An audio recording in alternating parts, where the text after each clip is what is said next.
Good morning, dear children. Now we will move to the last section of our chapter, Laws of Motion. Okay, so here it is gravitation. There is a force of attraction between each and every body in the universe. And this is made into a law by Sir Isaac Newton. Okay, and that law is known as Newton's law of gravitation.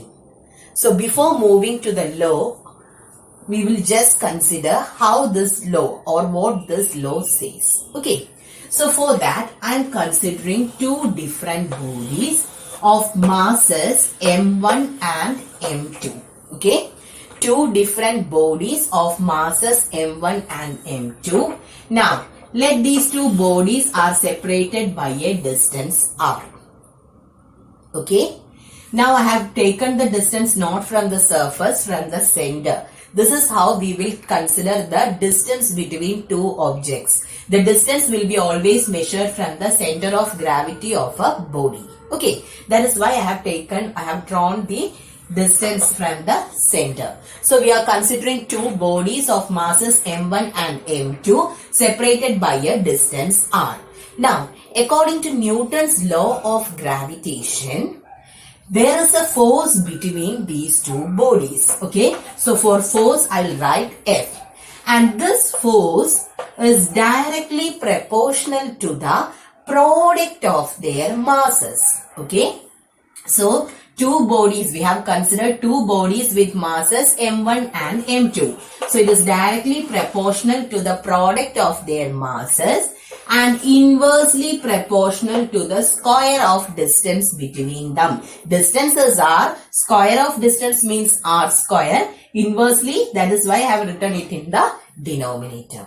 And this is Newton's law of gravitation. Okay. So I will say or state the law. According to Newton's law of gravitation, every body in the universe attracts every other body with a force which is directly proportional to the product of their masses and inversely proportional to the square of distance between them.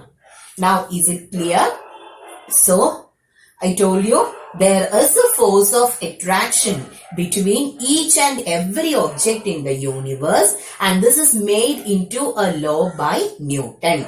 According to Newton's law of gravitation, every body in the universe attracts every other body with a force which is directly proportional to the product of their masses and inversely proportional to the square of distance between them. Okay, so is it clear? Now, here we have the proportionality sign. I want to make it into an equal. Okay, so what should I do? We have to introduce a constant. So here the constant is G and the equation is M1 M2 by R square. And this constant is known as gravitational constant or universal constant. Okay.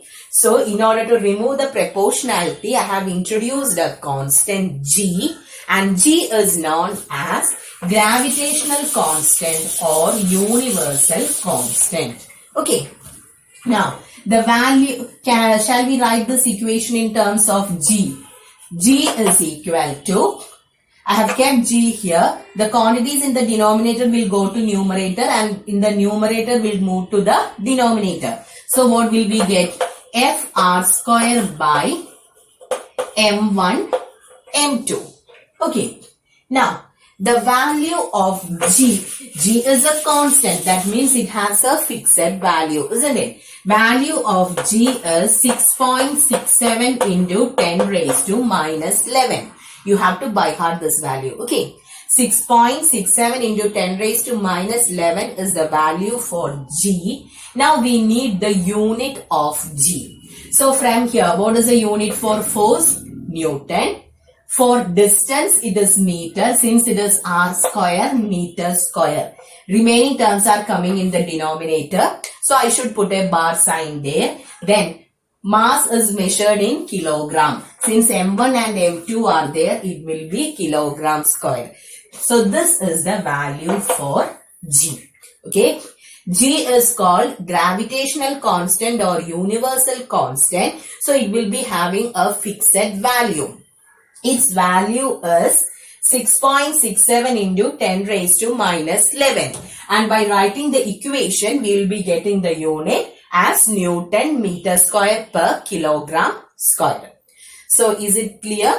Now, from this equation, we can define G. Okay. So, G equal to F R square by M1 M2.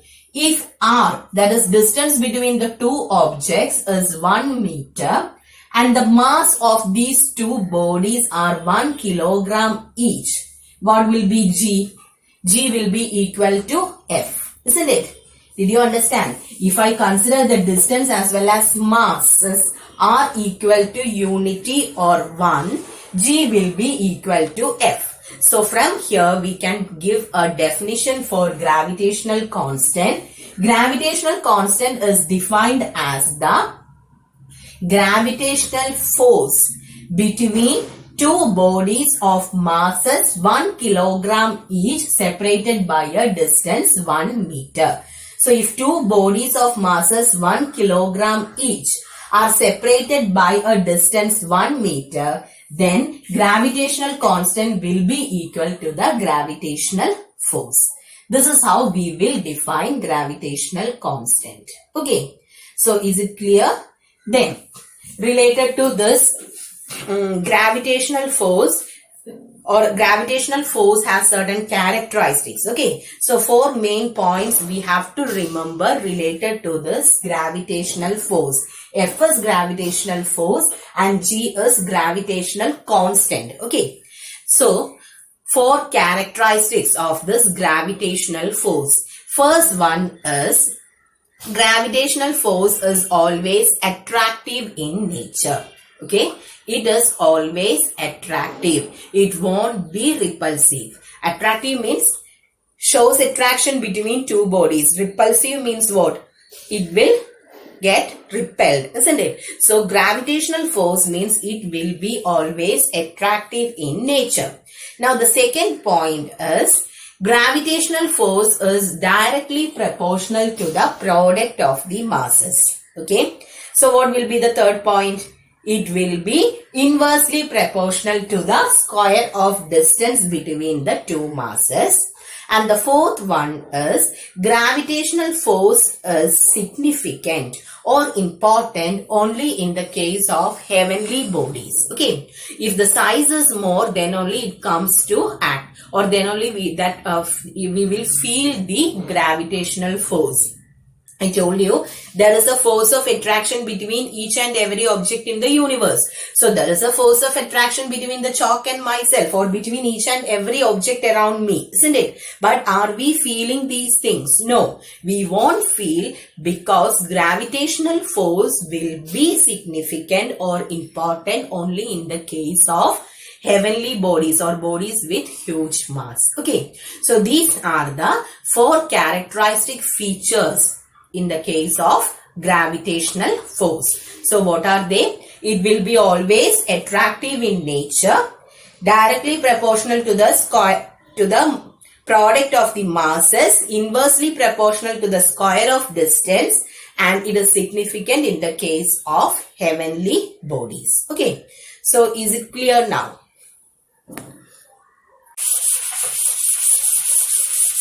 Now we will be considering about the gravity.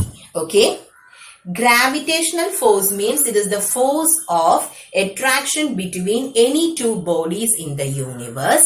Now the next thing is force due to gravity.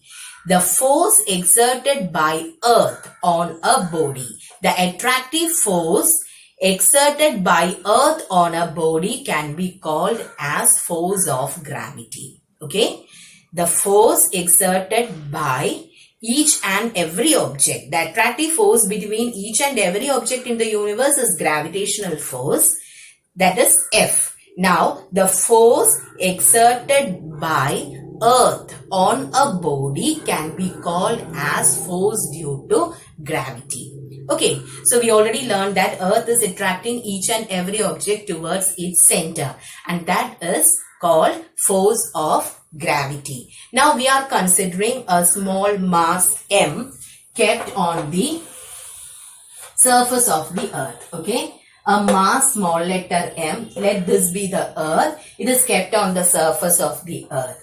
So let capital M represents the mass of the Earth, and capital R here, we need the distance between the two bodies, isn't it? When you are taking the distance, always we will measure it from the center of gravity of an object. So let the radius of the Earth be R.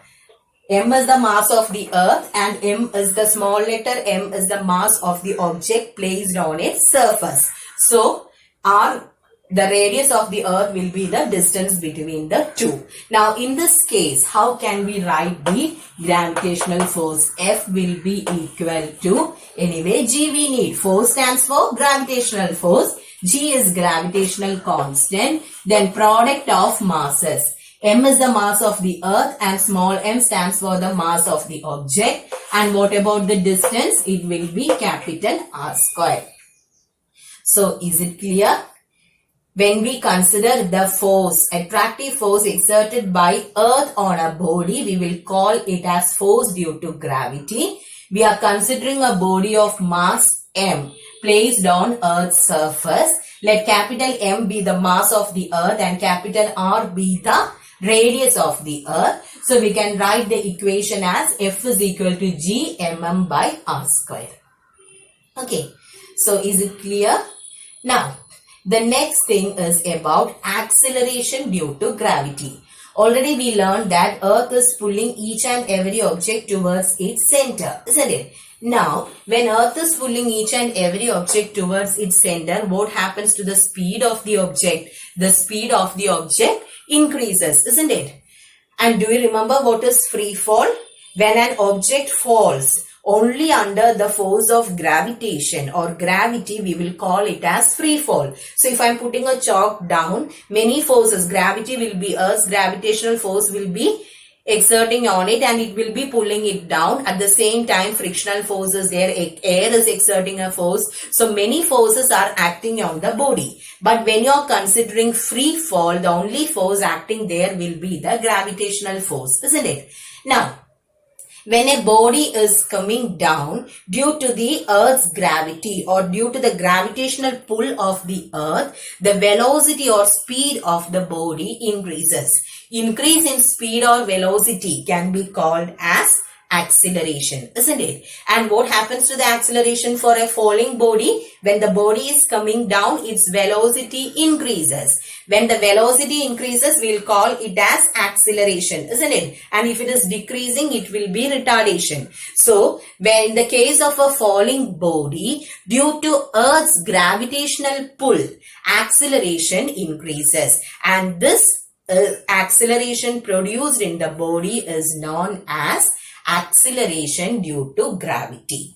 Okay, so this acceleration produced in the body is called acceleration due to gravity. It is represented by the letter small g. This is acceleration due to gravity. Now, we have different values for g at different places on Earth, but in general, we will be considering it as, what is the value? 9.8 meter per second square. This is considered as the value of acceleration due to gravity on Earth's surface. The value is slightly less in the equator and slightly more when you move to the poles. But on an average, we will be considering the value of G on Earth's surface as 9.8 meter per second square. Now, one thing I missed, when you are considering the gravitational force acting on a body placed on Earth's surface, after putting all these values, what we will get is 9.8 Newton. Okay. By giving the value of G, mass of the Earth, let the mass of it is a small body. Mass of the body can be considered as 1 kilogram. Then by putting the radius of the Earth, by giving all these values, we will be getting the value of force due to gravity as 9.8 Newton. Okay, so please keep this value also in your mind. Then we were discussing about the acceleration produced due to gravity. So when a body is coming down, its velocity increases. That means an acceleration is produced. And since this acceleration is produced due to the gravitational force, we will call it as acceleration due to gravity. It is represented by small letter g, and its value on Earth's surface, on an average, it is considered as 9.8 meter per second square. So is it clear? Okay, now we will be moving to the next topic.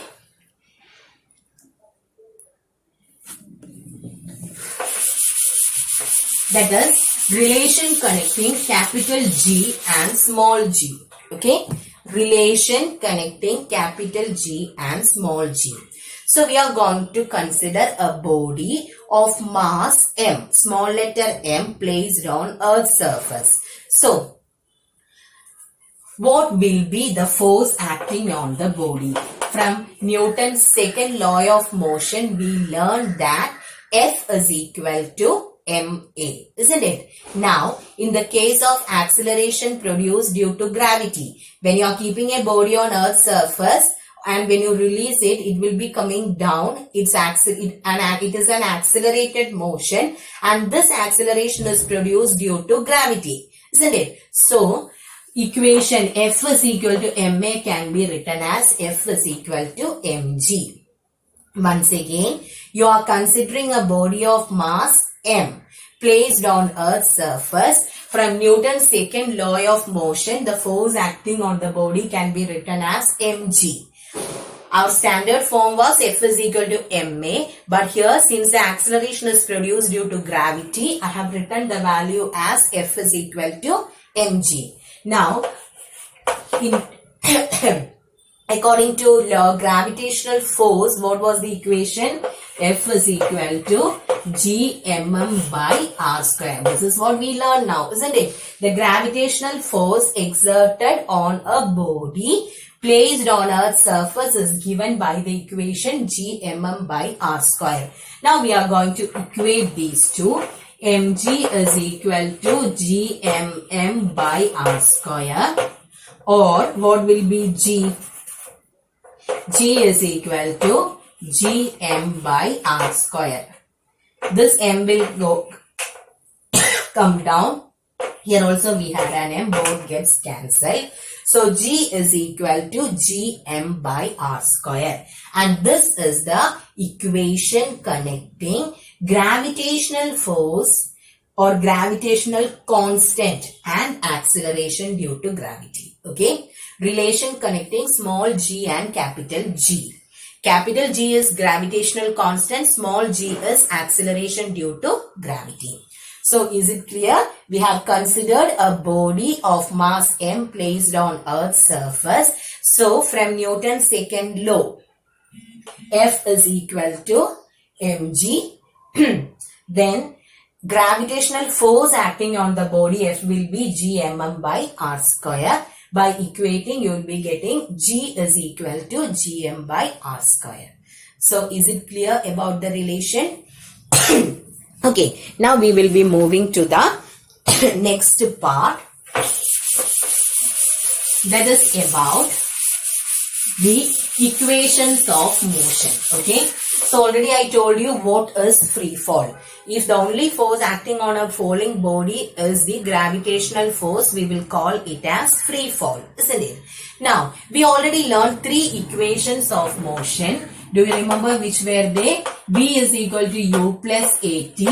S is equal to UT plus half AT square.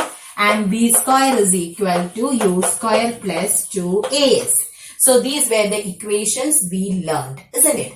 Now, we are going to change these equations in the case of a body which is thrown up or which is coming down. These were the equations in the case of horizontal motion. Okay.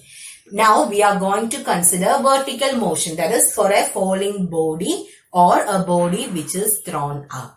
So, what all changes we have to make in these equations? The first thing, no change will be there for U and V. isn't it? U is the initial velocity and V is the final velocity. We don't want to change U and V. Then what about A? A stands for acceleration. For a vertical motion, A will become G. Why? Because here the acceleration is produced due to gravity. So the A will get converted to G. Then what about S? Displacement or distance will be given when you are considering horizontal motion. In the case of vertical motion, S gets converted to height, isn't it? Horizontally, we will be calling it as distance or displacement. Vertical, we will be always telling it as height, isn't it? So, only two changes will come here. Wherever you have A, you have to make it G, because in the case of vertical motion, acceleration is produced due to gravity. Then, wherever you have S, displacement, there you have to put S. Now, can you tell me how we will be writing these equations? First, we will write equations of motion for a falling body, okay?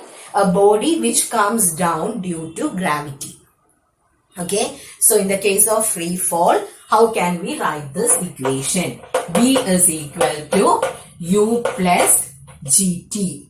Free fall means here acceleration. The acceleration is produced in the case of a body coming down, and retardation is produced when the body is thrown up, because when a body is coming down, its velocity increases. So acceleration is produced. Instead of that, when you are throwing a body upwards, what happens? After some time, the body will come down. Do you know what is the reason?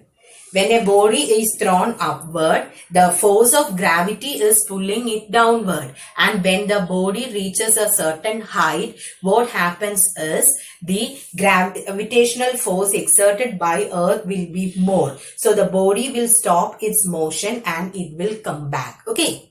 So when you are throwing a body upwards, what happens? Its velocity decreases. That means it is retardation. Okay, but when a body is coming down, its velocity increases and it will be acceleration. So our first set of equations are for a uniformly accelerated body. That is why I have given plus here. So V is equal to U plus GT. Then instead of S, what should I write? H. H is equal to UT plus half GT square. And finally, V square is equal to U square plus 2GH. So, these are the three equations of motion for a body coming down. Okay.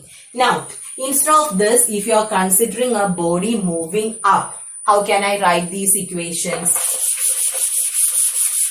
For a body which is thrown up. So already I told you, when you are throwing a body upwards, its velocity decreases. Gradually, final velocity will become 0 and then it will come down, isn't it? So, in the case of a body thrown upwards, it will be retardation. So, what change we have to make in these equations? All the plus should get converted to minus. So, V is equal to U minus GT. H is equal to UT minus half GT square, and V square is equal to U square minus 2GH. Okay. So, താഴേക്ക് വരുവാണെങ്കിൽ it will be positive. Acceleration produced. Acceleration is produced, so G will be positive. മുകളിലേക്കാണ് എറിയുന്നതെങ്കിൽ retardation is produced, so G will be negative. Then, one more thing we can say, if the initial velocity is 0, if the body is starting from rest, how will we write this equation? First part le U മുഴുവൻ എടുത്തു കളയാം. So, V will be equal to GT, H is equal to half GT square, and we'll be having V square is equal to 2GH. Okay, when the body starts from rest or initial velocity is 0, all the U will become 0 and the equation gets converted to this form. So the only thing is, by heart the equations of motion, then according to the place you have to make the changes. For a falling body, G will be positive. For a body thrown upwards, G will be negative. If initial velocity is 0 or the body starts from rest, U will become 0. Only we need the half part. Okay. Now, two more things are there. So actually we are having all these numericals related to this in your +1 or +2. So just I'll tell you, since it is given in the textbook, how to calculate maximum height attained by an object when it is thrown up. When you are throwing a body upwards, I told you its velocity decreases and finally what happens? The body stops and then it comes down. So what will be the maximum height attained by a body when it is thrown upward? Okay, so for this we will be taking the equation V square is equal to U square minus 2GH. At maximum height, what about V? I told you U is the initial velocity and V is the final velocity. At a maximum height, what happens to the speed? Velocity will become 0. Okay, ഏറ്റവും ടോപ്പിലെത്തി കഴിയുമ്പോൾ velocity 0 ആകും. Then only the body will come down. So at maximum height, V is equal to 0. Then you can write this equation as U square is equal to 2GH. Isn't it? At maximum height, velocity, final velocity will be 0. So this equation can be written as U square is equal to 2GH. Here H means it is maximum height. Okay. So from here what will be the maximum height? It is U square by 2G. This is the equation used to calculate maximum height attained by an object. Okay. Now one more equation. The time taken by a body to reach the maximum height. For that we will use this equation.